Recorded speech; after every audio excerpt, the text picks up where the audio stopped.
Creator, Father of all, you give us life, you give us love, you give us yourself. Help us to give our lives, our love, ourselves to you.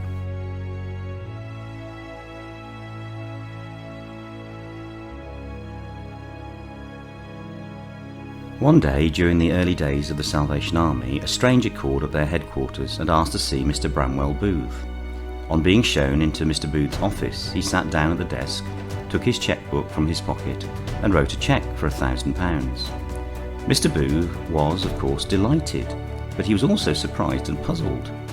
He looked at the signature to see if that would give him a clue, but it meant nothing to him at all. The stranger smiled.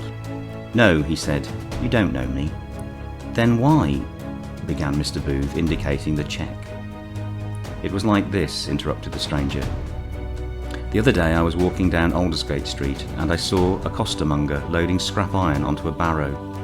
One sack was very heavy and, try as he might, the man couldn't lift it. Just then a gentleman wearing a tall silk hat came out of a house nearby.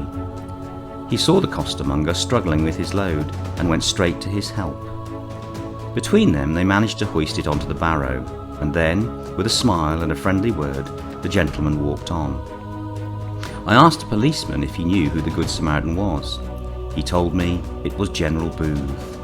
And that," went on the stranger, "is the explanation of this cheque.